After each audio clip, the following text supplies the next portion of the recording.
नमस्कार। हम सभी जानते हैं कि आज के समय में रोजगार का होना बहुत ज़रूरी है। रोजगार हमारे करियर से तय होता है। हम किस क्षेत्र में अपना करियर बनाना चाहते हैं, इसकी शुरुआत हमारे जीवन में क्लास 10th और 12th के बाद हो जाती है। यही वह स्टेज है जहां हम अपने करियर की आधारशिला रखते हैं। क्लास 10th और 12th के छात्रों को अपने करियर चुनते समय बहुत सावधानी बरतने की ज़रूरत है।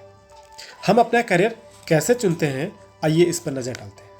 हम अपना करियर अपने फैमिली बैकग्राउंड, अपनी सोशल लाइफ और मीडिया को देखकर अक्सर चुनते हैं। हम ऐसे लोगों को देखते हैं जो हमें अच्छा लगता है और फिर हम सोचते हैं कि मुझे भी वही बनना है। जैसे हमने किसी सिंगर को देखा, किसी एक्टर को देखा, किसी क्रिकेटर को देखा, किसी अधिकारी को देखा और हमें लगता है कि हम भी वही बनेंगे।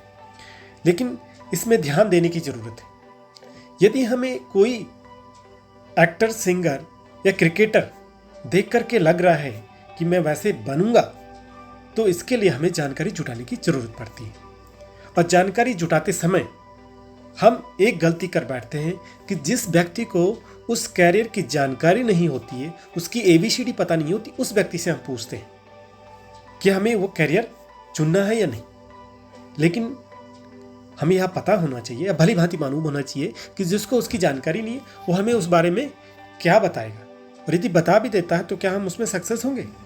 तो हमें कैरियर चुनते समय बहुत सावधानी की ज़रूरत पड़ती है, क्योंकि हमारे अगले 40-50 साल जो है उस कैरियर पे ही डिपेंड है। और यदि हमने उसको चुन लिया तो फिर हम आपको भेड़ चाल नहीं चलनी है।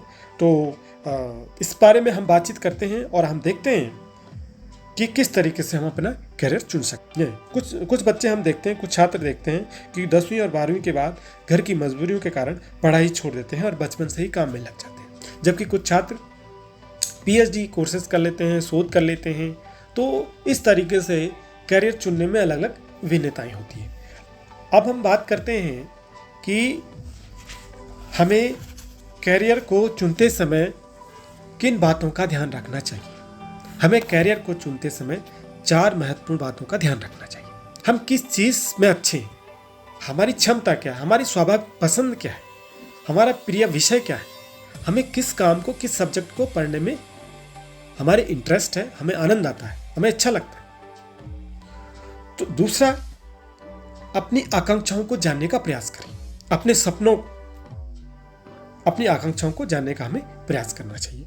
कभी कभी हमारी बहुत बड़ी आकांक्षाएं हम पाल लेते हैं, लेकिन यह ध्यान रखना चाहिए कि सपने जरूर बड़े लेने चाहिए, लेकिन उसमें रिस्क कितना है, उसमें सक्सेस होने की कितनी संभावना है और मेरी क्षमताएं कितनी हैं, मेरी योग्यता कितनी है, उसको भी ध्यान रखना जरूरी है। तीसरी बात कि हमें अपना करियर चुनते समय करियर काउंसलर की सलाह लेनी चाहिए, हमें करियर गाइडेंस लेना चाहिए, हमें शिक्षक की बात को सुनना चाहिए।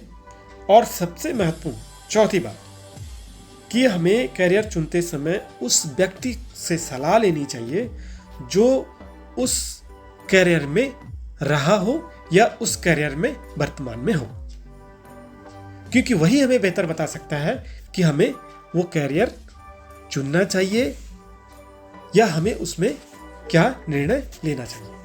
क्योंकि उस करियर को चुनते समय उस व्यक्ति के पास अनुभव होता है और वो बता सकता है कि इसके लिए क्या क्या स्किल की ज़रूरत पड़ती है। इसीलिए हमें ऐसे लोगों से बिल्कुल बचना चाहिए जो लोग हाथ देखने वाले होते हैं, ज्योतिषी होते हैं, भविष्यवक्ता होते हैं और ऐसे वोकेशनल एप्टीट्यूड टेस्ट करते हैं जिसमें कोई बिना हमारी सोशल और इकोनॉमिकल, जो हमारी सामाजिक आर्थिक पृष्ठभूमि है, उसको नज़रअंदाज किए करते हुए हमें इस टाइप का टेस्ट करवाते हैं। तो ऐसा काउंसलर चुनें जो पर्याप्त जानकारी रखता हो। उससे कई सवाल हम पूछ सकते हैं। उससे हम ये पूछ सकते हैं कि ये जो करियर है, इसको बनाने के लिए हमें कौन से कोर्सेज करने पड़ेंगे, उस कोर्स को करने के लिए हमें हमारा कितना धनराशि खर्च होगी, उस कितना अवधि, कितना समय हमें उस कोर्स को पूर्ण करने में लगेगा, और इस कोर्स को फ़ायदे क्या हैं, इसके नुकसान क्या हैं, इस बारे में भी हम उससे जानकारी ले सकते हैं। तो अब हम बात करते हैं 10वीं के बाद और 12वीं के बाद कौन कौन से कोर्सेस के विकल्प खुले रहते हैं। 10वीं के बाद साइंस से हम इंटर कर सकते हैं, कॉमर्स कर सकते हैं, कॉमर्स से इंटर कर सकते हैं, आर्ट्स के सब्जेक्ट में कर सकते हैं, पॉलिटेक्निक कर सकते हैं 10वीं के बाद, ITI कर सकते हैं, पैरामेडिकल कोर्सेज कर सकते हैं, शॉर्ट टर्म कोर्सेज कर सकते हैं और जॉब भी कर सकते हैं। 12वीं के बाद हम डॉक्टर का करियर चुन सकते हैं, इंजीनियरिंग का करियर चुन सकते हैं, IT का करियर चुन सकते हैं, शोध का करियर चुन सकते हैं, एविएशन का करियर चुन सकते हैं, मर्चेंट नेवी का चुन सकते हैं, फॉरेंसिक साइंस का चुन सकते हैं। अब हम बात करते हैं साइंस में भी 2 टाइप के करियर की संभावना रहती है।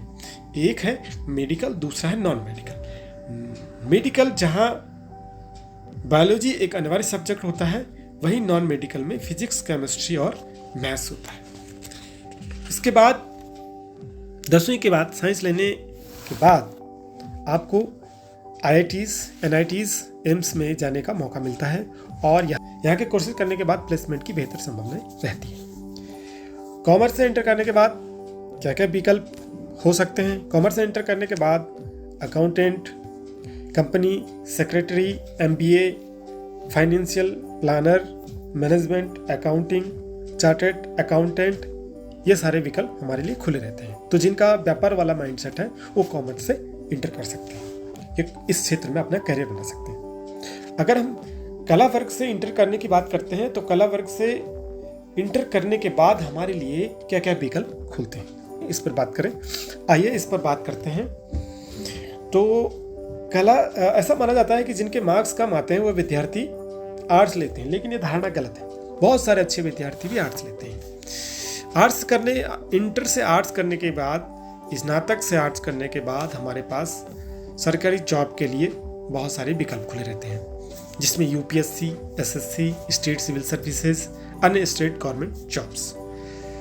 तो UPSC आर्ट्स बैकग्राउंड के विद्यार्थी भी कर सकते हैं, साइंस बैकग्राउंड के भी कर सकते हैं, कोई भी बैकग्राउंड हो, स्नातक होने के बाद UPSC कर सकते हैं। UPSC सामान्यतः स्नातक किसी भी स्ट्रीम वाला विद्यार्थी UPSC का एग्जाम दे सकता है। UPSC में IAS, IPS, IFS, IRS जैसे महत्वपूर्ण पद होते हैं।